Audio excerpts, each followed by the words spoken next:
আসসালামু আলাইকুম রহমতুল্লাহ বরকাত। ডিয়ার স্টুডেন্ট, যারা এসএসসি পরীক্ষার্থী 2025 হয়েছে, আজকে তোমাদেরকে যে টপিক্সটা নিয়ে আমি এসেছি সেটা হচ্ছে সাফিক্স অ্যান্ড প্রিফিক্স। রাইট, আমি যদি তোমাদেরকে দেখাই, হ্যাঁ, অর্থাৎ সাফিক্স অ্যান্ড প্রিফিক্স। তাহলে প্রথমে প্রিফিক্সটা আমি বুঝাই। সেটা হচ্ছে আমি যদি ধরি, এখানে যদি আমি ধরি যে লাইক, LIKE, লাইক। লাইক একটি শব্দ, হ্যাঁ, পছন্দ করা, তাই না? লাইক অর্থ কি বলো? পছন্দ, হ্যাঁ, পছন্দ করা, লাইক, পছন্দ করা। তাহলে এটা হচ্ছে মেন ওয়ার্ড। হ্যাঁ, তো মেন ওয়ার্ডের আগে, অর্থাৎ আমি যদি এটাকে প্রিফিক্স করি, অর্থাৎ যদি প্রিফিক্স করি তাহলে হবে কি ডিসলাইক, DISLIKE, ডিসলাইক। হ্যাঁ, যদি প্রথম সেন্টেন্সের প্রথমে ক্যাপিটাল লেটার হয় তাহলে বুঝে নেবে, সেন্টেন্সের প্রথমে যদি এটা থাকে, হ্যাঁ, ঠিক আছে, তাহলে হবে ডিসলাইক। তাহলে কোনো মেন শব্দের আগে, অর্থাৎ এটাকে বলা রোড, কোনো মেন শব্দের আগে এক বা একাধিক লেটার যুক্ত হয়ে নতুন শব্দ গঠন করলে তাকে বলা হবে কি প্রিফিক্স। কি বলা হবে? প্রিফিক্স।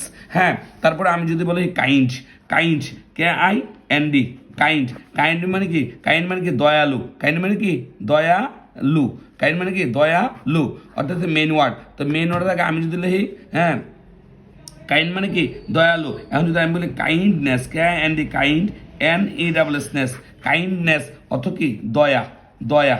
রাইট, তাহলে কোনো মেন শব্দের অর্থাৎ রুটের পরে যদি এক বা একাধিক লেটার যুক্ত হয় তাহলে এটা হবে কি? সাফিক্স। কি হবে? সাফিক্স। আর কোনো মেন শব্দের আগে এক বা একাধিক লেটার যুক্ত নতুন একটা শব্দ গঠন করলে তাকে বলা হবে প্রিফিক্স। ঠিক আছে, যাদের স্টুডেন্ট অবশ্যই তোমরা বুঝতে পেরেছো। অর্থাৎ সাফিক্স কি? কোনো শব্দের মেন শব্দের পরে এক বা একাধিক লেটার যুক্ত নতুন শব্দ গঠন করলে তাকে বলা হবে কি? সাফিক্স। তাহলে আমরা একটা ইয়েতে যাবো, একটা এক্সাম্পলে যাব। দেখি এক্সাম্পলে গিয়ে সেই এক্সাম্পলটা তোমরা কিভাবে পড়বে অবশ্যই। হ্যাঁ, দেখো আমি যদি তোমাদেরকে দেখাই, আমি আজকে একটা দেখো, সেটা হচ্ছে আমি এই অর্থাৎ 2 নম্বর এক্সাম্পলটা নিয়েছি। এটা হচ্ছে রাজশাহী বোর্ড 2017 সালে এসেছে। হ্যাঁ, একদম। আমি প্রথমে দেখো, early rising is the habit of, হ্যাঁ, গেটিং হবে। প্রথমটা কি হবে? Getting, getting. হ্যাঁ, আর্লি রাইজিং অর্থাৎ সকালবেলা ঘুম থেকে ওঠে, হ্যাবিট অফ একটা অভ্যাসে পরিণত, getting up from bed, bed early in the morning. অর্থাৎ সকালে ঘুম থেকে উঠা বলতে বোঝায় তুমি কি, অর্থাৎ সকালে আর্লি রাইজিং বলতে কি বোঝায়? যে তুমি সকালবেলা ঘুম থেকে উঠবে। অ্যান্ড দিতে বলেছে অ্যান আর্লি রাইজার, রাইজার হবে, রাইজার ক্যান এনজয়। একজন যারা সকালে উঠে, একজন ব্যক্তি, একজন যে ব্যক্তি উঠে, কি ক্যান এনজয়, উপভোগ করতে পারে the freshness, freshness of the morning air, অর্থাৎ সকালবেলার যে বাতাসটা অর্থাৎ উপভোগ করতে পারে। হ্যাঁ, থার্ড, হি ক্যান হেয়ার, হ্যাঁ, দ্য মেলোডিয়াস সং, সে কিন্তু একটা সুমধুর কণ্ঠের, কোনো পাখির কণ্ঠের গান শুনতে পারে। হ্যাঁ, মেলোডিয়াস, সুমধুর সং, গান শুনতে পারে অফ দ্য বার্ডস, পাখির।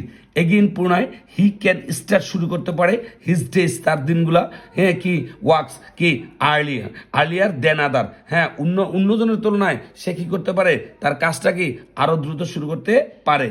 An early raiser does not suffer from physical problem. তো একজন আর্লি রাইজার সকালবেলা উঠেন যিনি ডাজ নট সাফার, ভোগে না কি? ফিজিক্যাল প্রবলেম, মানে শারীরিক কোনো সমস্যা সে ভোগে না, ভেরি অফেন, প্রায়। সো তাই he need not go to any physician, physician, হ্যাঁ, ফ্রিকুয়েন্টলি, তিনদেরকে বারবার ওই ফিজিশিয়ানের কাছে, হ্যাঁ, কি তাকে যেতে হয় না, যিনি ওকে দাস অ্যান আর্লি রাইজার, হ্যাঁ, তারপরে একজন আর্লি রাইজার এনজয়, উপভোগ করে ভেরিয়াস বেনিফিট, তার অনেক সুবিধা রয়েছে। হ্যাঁ, অ্যান্ড লেটস, জীবনযাপন করে পিসফুল লাইফ, অর্থাৎ সুখী জীবনযাপন করে, সুন্দর জীবনে। তাহলে আমি আনসারগুলো হচ্ছে কিনা আমি একটু দেখে, আমি আনসারগুলো রেখে রাখছি।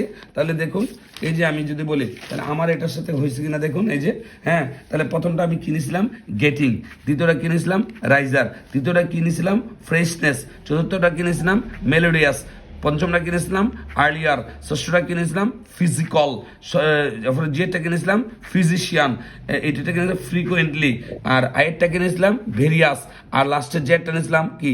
পিসফুল। হ্যাঁ, ডিয়ার স্টুডেন্ট, আমি আসলে বোঝাতে চেষ্টা করেছি, অর্থাৎ হ্যাঁ, অর্থাৎ কোনো মেন ওয়ার্ডের আগে এক বা একাধিক লেটার যুক্ত হয়ে নতুন শব্দ গঠন করে, অর্থাৎ রুটটার আগে যদি এক বা একাধিক লেটার যুক্ত নতুন শব্দ গঠন করা হয় তাকে বলা হয় কি? প্রিফিক্স। আর কোনো মেন শব্দের অর্থাৎ কি ওয়ার্ড, রুট ওয়ার্ডের পরে এক বা একাধিক লেটার যুক্ত হয়ে নতুন শব্দ গঠন করালে তাকে বলা হয় কি? সাফিক্স। তাহলে ডিয়ার ভিউয়ার্স অবশ্যই বুঝতে পারছেন, আশা করি তোমরা বোর্ডের যেগুলো রয়েছে এগুলো ভালো করে পড়বে, আশা করি তোমাদের ইনশাল্লাহ কমন পড়বে। হ্যাঁ, বিভিন্ন বোর্ড অর্থাৎ 2000 2015 থেকে সবগুলো বোর্ডে যতবারই সার্ভিস দিয়েছে সবগুলো বোর্ড পড়লে ইনশাল্লাহ 2024 পর্যন্ত পড়বে, ইনশাল্লাহ কমন পড়বে। ভালো থাকবে সবাই। আসসালামু আলাইকুম ওয়া রাহমাতুল্লাহি ওয়া বারাকাতুহু।